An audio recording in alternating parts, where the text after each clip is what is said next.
আমরা সবাই মিলে আমাদের ভাই বোন শিশুদেরকে ওখানে মরার জন্য ছেড়ে দিয়েছি। এটাই সত্য কথা। এবং এর জন্য পুরা উম্মাকে জবাব দিতে হবে, পুরা উম্মাকেই জবাব দিতে হবে। সবচেয়ে বড় জবাব দিতে হবে আরবের নেতাদেরকে, আশপাশের যারা নেতা আছে এদেরকে, আরবের যে নেতারা আছে এদেরকে বিগত 70 বছর ধরে ওরা যা যা করেছে এর উত্তর দিতে হবে, জবাব দিতেই হবে, কোনো উপায় নাই। আমাদেরকেও দিতে হবে, প্রত্যেক রাষ্ট্রপ্রধানকে দেওয়া লাগবে, যে লিখতে পারতো লিখে নাই তাকে দেওয়া লাগবে, যে বলতে পারতো বলে নাই তাকেও দেওয়া লাগবে, যার অস্ত্র দেওয়ার ক্ষমতা ছিল দেয় নাই তাকেও বলা লাগবে, যার মিলিটারি পাওয়ার ছিল সে চাইলে ওখানে ইন্টারভেন করতে পারতো সে করে নাই তাকেও বলতে হবে। আর যারা ওদের সাথে আতাত করে বন্ধুত্ব করেছে এরা তো মুনাফিক, টাটকা মুনাফিক, পাক্কা মুনাফিক। এরাই তো তারা যারা কাফেরদের সাথে জাহান্নামের তলদেশে থাকবে, মুসলিমদেরকে বাদ দিয়ে মুনাফিক ওই ইহুদি খ্রিস্টানদের সাথে বন্ধুত্ব করেছে। যে ইহুদি খ্রিস্টানরা আমাদের ভাই বোনদেরকে মেরে ঝাঁঝরা করে ফেলাচ্ছে, আমি ওর সাথে বন্ধুত্ব করতে পারি? কি বলে আপনাদের ইমান? আর এই কথাগুলো কি উগ্রবাদী কথা হয়ে গেল? এগুলো সত্যি কথা। আর সত্যি কথা বলার পরে কি হবে সেটা তো দেখার দরকার নেই, আল্লাহর কাছে আমাকে জবাব দিতে হবে, এটাই আমার ফিকির। তো যারা দোয়া করতে পারবে তারা যদি দোয়া না করে আল্লাহর কাছে জবাব দিতে হবে, যারা বলতে পারে যদি না বলে আল্লাহর কাছে অ্যান্সার দিতে হবে, যারা খাবার পাঠাতে পারতো তারা পাঠায় নাই আল্লাহর কাছে অ্যান্সার দিতে হবে। একটু ভেবে দেখেন না, আপনার যদি একটা বাচ্চা কখনো এমনি মারা যায় তাহলে আপনার কেমন লাগবে? আল্লাহ না করুক। একটা বাবার জন্য সবচেয়ে কষ্টের কোন সময়টা বলেন না? নিজের সন্তানকে দাফন করা। আমরা তো কখনো করি নাই এটা, আমরা বুঝবো কিভাবে? যে ঘোমটাওয়ালা কিছু লোক বসে বসে অনলাইনে বলতেছে যে এগুলো ফিতনা, এটাই, ওরা কি কখনো নিজের সন্তানকে দাফন করেছে নাকি? কখনো কষ্ট স্বীকার করেছে নাকি? কখনো রিমান্ডে গিয়েছে নাকি? মায়ের খেয়েছে নাকি? কখনো জেল খাটছে নাকি? ও তো সুখে আছে, 3 বেলা খাচ্ছে দাচ্ছে, মাশাআল্লাহ, সুখে শান্তিতে জীবনযাপন। ও কি বুঝবে উম্মার কষ্ট? ও কি বুঝবে বাচ্চাদের কষ্ট, এই মা বোনদের কষ্ট? আমরা সর্বোচ্চ বলতে পারতেছি ব্যাস, কিন্তু সচেতনতা তো তৈরি করা দরকার। আপনার ছেলে যদি বলে ওখানে কি হচ্ছে, ওকে বলা উচিত, বাবা ওখানে কিছু শয়তান আছে, যে শয়তানগুলা আমাদের নিরীহ বাচ্চাদেরকে মেরে ফেলছে। তুমি যখন বড় হবা তোমাকে আল্লাহ পাক সামর্থ্য দিলে তুমি শয়তানগুলোকে মেরে ফেলি। বাচ্চাকে শেখানো উচিত। ওরা 100 বছর থেকে ওদের বাচ্চাকে এগুলো শিখাইছে। ওরা 100 বছর থেকে ওদের বাচ্চাদেরকে শিখাইছে যে মুসলমানরা হচ্ছে পৃথিবীর সবচেয়ে জঘন্য প্রাণী। ওদেরকে যখনই দেখবা তখনই মারবা, ওদের সাথে শত্রুতা করা তোমার উপর ফরজ। এটা ওরা শিখাইছে ওদের বাচ্চাদের। আমাকে বলেন, কোনো মানুষ, একটা সুস্থ স্বাভাবিক মানুষ হাসপাতালে বোমা ফেলতে পারে কিনা বলেন? সে হোক ইহুদি বা খ্রিস্টান বা হিন্দু বা বৌদ্ধ বা মুসলিম, মুনাফিক, যেই হোক, কোনো মানুষ কি হাসপাতালে বোম ফেলতে পারে? কিভাবে ফেললো?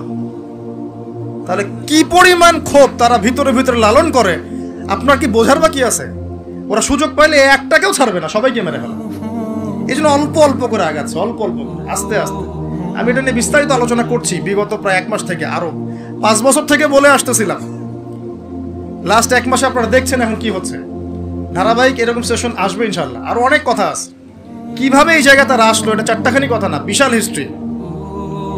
এমন অনেক সময় হয়েছে, এগুলো কিছুই না, এমন অনেক সময় হয়েছে 1 দফাতে 2.5 লক্ষ মানুষকে মেরেছে তারা ওই জায়গাতে, 1 দফাতে। 1940 সালের কথা বলছি, এক্স্যাক্টলি 1939 সালের জুলাইয়ের দিকের কথা, 1939 সালের দিকের কথা বলছি। ওই সময় এরা 2.5 লক্ষ মানুষকে মেরেছিল। 2.5 লক্ষ মানুষ আপনার কি মনে হয়?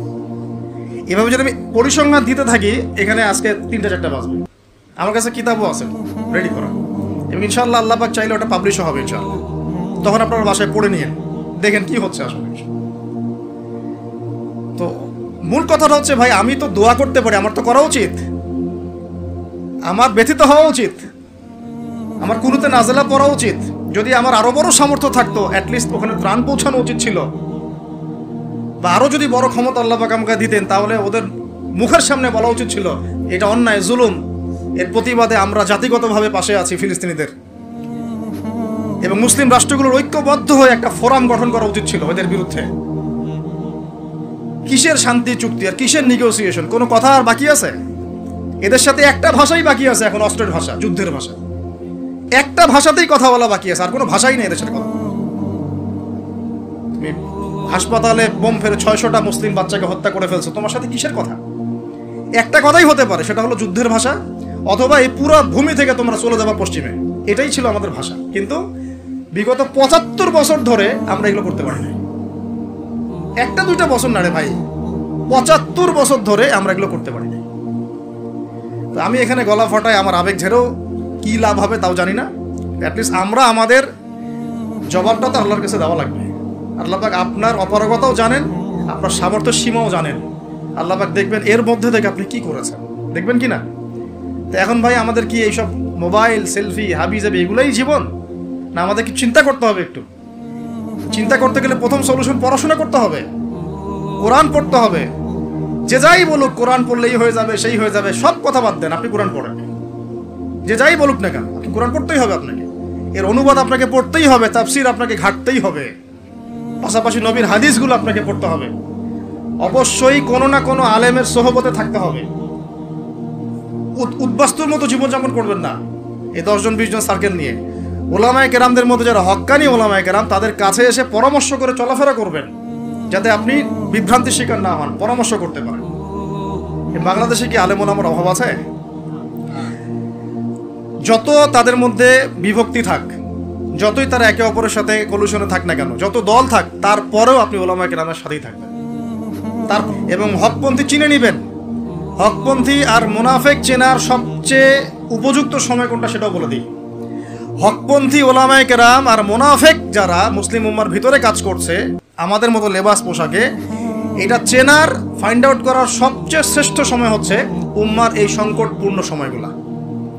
উম্মার উপর যখন কোনো বিপদ আপদ, বালা মুসিবত, সংকট আসবে, আপনি এমনি বুঝতে পারবেন কারা মুনাফেক কারা হকের উপর আছে, যদি আপনার বিবেক থেকে থাকে, আপনার বুঝ থেকে থাকে। এরপরেও যদি না চিনতে পারেন, আপনি দাজ্জাল, অন্ধ, আপনি দাজ্জালের মতো এক চোখ অন্ধ। এই মাজলুমদের বিপক্ষেও বহু আলেম কথা বলে নাই, বাংলাদেশে বলে নাই।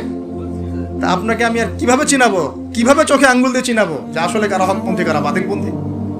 এটুকু তো আপনার দায়িত্ব চেনার। কিভাবে এভাবে তাদের সাথে আপনি নিজের জীবনটা নষ্ট করে ফেলতেছেন? সুবহানাল্লাহ। আল্লাহ পাক আপনাদেরকে হেফাজত করুন, সঠিক পথে রাখুন, ওলামায়ে কেরামের সোহবতে থাকুন, হকপন্থী ওলামায়ে কেরাম। আর ভাই প্রতিদিন যে সুন্নাহগুলো আছে এগুলো আমল করেন, নিজের উপর একটা সংশোধন নিয়ে আসেন। আল্লাহ পাক ততক্ষণ পর্যন্ত আমাদেরকে বিজয় দিবেন না যতক্ষণ না আমরা পরিপূর্ণ ইসলামে প্রবেশ করতেছি। আর পরিপূর্ণ ইসলাম মানে কি শুধু জুমার নামাজ পড়া, শুধু ঈদের নামাজ পড়া? আমাকে বলেন, আপনারা তো জানেন সবকিছু। পরিপূর্ণ ইসলাম মানে কি? 5 ওয়াক্ত নামাজ তো আপনাকে পড়তে হবে। আল্লাহ যদি তৌফিক দেন, সামর্থ্য দেন, তাহাজ্জুদও পড়তে হবে, চেষ্টা করতে হবে, নফল আমল বাড়াই দিতে হবে, জিকির আজগার, তেলাওয়াত, তাসবিহ, তাহলিল বাড়াই দিতে হবে, আল্লাহর কাছে কান্নাকাটি বাড়াইতে হবে, ফিতনা থেকে দূরে আসার চেষ্টা করতে হবে, এই জগতের মোহ ছাড়তে হবে। যতটুকুতে আমার জীবন চলে যায় বাস এতটুকুতেই। আমি এইভাবেও বলতেছি আপনাদেরকে এখন সরাসরি, নিজেদের আপনজনদের মধ্যে, পরিবারের মধ্যে, বংশের মধ্যে কেউ যদি আপনাকে দিনের পথে চলতে বাধা প্রদান করে, ফিতনা সৃষ্টি করে, আপনি তার থেকেও নিজেকে সরা রাখবেন। দিন আপনার, জীবন আপনার, মানে দিন আমার, জীবন আমার, ইহকাল আমার, পরকাল আমার, জবাব আমার। আমার অন্য কারো দ্বারা প্রভাবিত হয়ে দিন নষ্ট করা যাবে না, যাবে? অনেক সময় হয় না, আমাদের বংশে, পরিবারে, কাছের অনেক মানুষ আপনাকে দিনের পথে চলার ক্ষেত্রে প্রতিবন্ধকতা সৃষ্টি করতেছে। আমি বলতেছি না ওদের সাথে আপনি সম্পর্ক নষ্ট করে দেন, কাট অফ হয়ে যান, এটা বলতেছি না। বলতেছি আপনি ইসলামিক দূরত্ব মেনটেন করেন, আপনি নিজেকে নিয়ে থাকেন, আপনি আল্লাহকে নিয়ে থাকেন। এক আল্লাহই আপনার জন্য যথেষ্ট, ইনশাআল্লাহ কাউকে লাগবে না। ইনশাআল্লাহ কেউ যদি না থাকে, এক আল্লাহই আপনার আমার জন্য যথেষ্ট। এটা কি বিশ্বাস করেন কিনা? এই আল্লাহ পাকই আমাদেরকে বাঁচিয়ে রাখছেন, আল্লাহ পাকের হাতেই আমাদের জীবন, আল্লাহ পাকই আমাদেরকে খাওয়ান। আল্লাহ থাকলে কিচ্ছু লাগে না। আর যারা আল্লাহ নাই, সারা দুনিয়া মিলেও তাকে সুখ দিতে পারবে না, তার কিছুই করতে পারবে না। এখন আসলে আমাদের সাথে আল্লাহ আছে কি না একটু নিজেরাই বুঝতে পারবো। আসলে আল্লাহ পাকের সাথে আমার সম্পর্ক কেমন?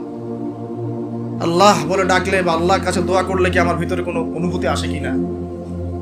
রাসূল সাল্লাল্লাহু আলাইহি ওয়াসাল্লামের নাম আসলে আমার ভিতরে কোনো অনুভূতি আসে কি না? বুঝবেন ইনশাআল্লাহ, এটা আপনার আস্তে আস্তে বুঝে যাবেন। তাহলে নিজের তাজকিয়ার দিকে ফোকাস করেন, এবং তাজকিয়া অর্জন করার জন্য অবশ্যই সোহবত লাগে। যারা আত্মশুদ্ধিতে পরিপূর্ণ মানুষ, এই মানুষগুলোর সাথে পরামর্শ করে চলবেন। আর নিজের দিন পালন করেন, দিনটাকে আর বিভক্ত হতে দিবেন। যারা এই বিভক্তির দিকে নিয়ে যায় এদেরকে বয়কট করবেন, মিশবেনই না এদের সাথে। বরং আমি বলছি, বাংলাদেশে এমনিই তো শত শত দল হয়ে গেছে, এখন আপনি নিউট্রাল থাকবেন, নিজেকে বায়াসড করবেন না, নিউট্রাল থাকবেন। নিউট্রাল মানে নিরপেক্ষ। নিরপেক্ষ থেকে আপনি দেখবেন যে আসলে কার মধ্যে হকটা বেশি আছে। এরপর আপনার বুঝ অনুযায়ী কোরআন সুন্নাহর সাথে মিলিয়ে ওলামায়ে কেরামের পরামর্শে যেদিকে তারা আপনাকে হেদায়েতের পথে নিয়ে যাবেন সেই পথে আপনি চলবেন, ইনশাআল্লাহ আপনি ঠিক পথে থাকবেন। এই জন্য আমি একা একা থাকতে নিষেধ করি। ওলামায়ে কেরামদের সাথে পরামর্শ করে চলবেন এবং ঐক্যবদ্ধ জীবনযাপন করবেন। আর কিছু ভাইয়ের মধ্যে যদি খারাপ কিছু থাকে তাদেরকে একদম আন্ডার এস্টিমেট করে ধুয়ে রেখে দেওয়ার দরকার নেই, কারণ যার মধ্যে খারাপ কিছু আছে ওর মধ্যে ভালোও কিছু আছে। খোলা মনে ভালোগুলো নিয়ে নেবেন, খারাপগুলো আপনি ছেড়ে দিবেন। এখন বলতে পারে আপনি কিভাবে বুঝবেন ভালো কোনটা খারাপ কোনটা? নিজে পড়বেন, নিজে জ্ঞান অর্জন করবেন, আল্লাহ পাক বিবেক দিয়েছেন, বোঝার চেষ্টা করবেন এবং আলেমদের সাথে পরামর্শ করবেন, ব্যাস। আল্লাহ পাক এরপরে আপনাকে যে পথে নিয়ে যাবেন ইনশাআল্লাহ সেই পথে আপনি চলুন। উম্মার বিভক্তি বাড়াবেন না।